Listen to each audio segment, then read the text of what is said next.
University Field. We're here as Burlington is about to take on Cambridge tonight for this game, and we just want to do a little recap of what we've seen and what we're going to look for going into tonight. Last week, Battle of Lynch Street against Woburn. What did you guys see in that game from this Burlington team? What I saw is this defense is going to win us a lot more games than we thought, Mike.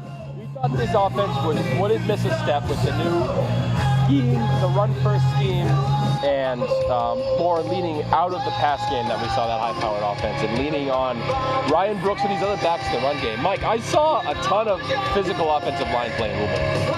Yeah, I mean, a great win. Always great to beat Woburn and continue the streak of owning Win Street. Yeah, being physical up front when you're running.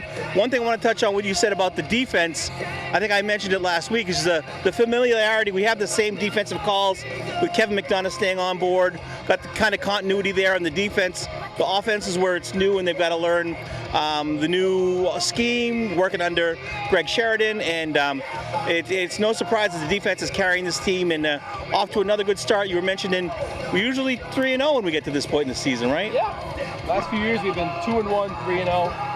And the big thing, 3 points per game this defense has allowed these past 2 games. 0 and 6. That's going to be a huge number. Absolutely, and so they're coming off that win. We've got Cambridge right behind us. What have we seen from that team in past years or even today? The past 3 years, Cambridge has been a very athletic team, but that's about it. Their athleticism can only get them so far. It's Burlington's one team to be physical. We are physical up front. These Cambridge dudes may look big, Mike, as we saw behind us and in warm-ups, but they're really movable. As long as these guys can stay physical, engage in their blocks, we're going to run the ball all over these kids. Yeah, one thing I remarked and noticed when they were walking in there, big team, big kids. Cambridge Richard Latin is the alma mater of Patrick Ewing, so I guess following their pattern of big kids. Yeah, as Anthony said, we just they can be, the bigger they are, the harder they fall, so we've got to be more physical than them, even though they're a bigger team, and hopefully our athleticism will help us on that front. Absolutely, and Anthony, I know you talked to some of our guys earlier this week. What have you heard from them and like their mentality coming into this game? It might be cliche, but all I heard was defense wins championships from this team. They are currently sitting in the first MIA power rankings as the 7th seed. It'll be a home game against Marblehead here in November, but this defense is going to set the tone in this game. If they win that coin toss, they are deferring and they're going to make a stop in front of this home crowd tonight. Defense wins championships, and it starts with the guy in the middle, Ryan Brooks, making statements and coming through those gaps. And our 2 DBs are awesome. Garvey, QB, DB, running back, whatever you need him to do, he'll be there.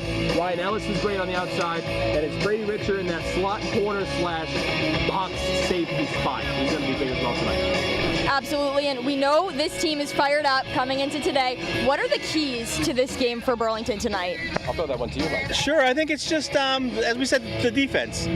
The defense and just achieving consistency now. Got a couple of wins. This is the time of the season where you start to string them together. You develop good habits and keep it going. I'm interested to see if we can get a little bit more creative on the offense and start to air it out maybe a little bit more now that Garvey's getting more comfortable. Hopefully he's getting more comfortable, we can throw some more passes into the mix. And if I can touch on one more thing, the one-dimension thing was a really great point. These first few games, it's been a lot of, oh, the run's not working, we're kind of in a pickle here. I want to see Garvey air it out more. I know this O-line is small and young, but they're physical because a lot of them play on the D-line. If they can stay physical up front, maybe give them some time, roll out. Ryan Ellis has great hands. He hasn't been used that much over these past few weeks. I want to see him get more involved. Absolutely, and we're kicking off here in just about 20 minutes. We're going to see what this team does tonight, and we'll catch you back on the field.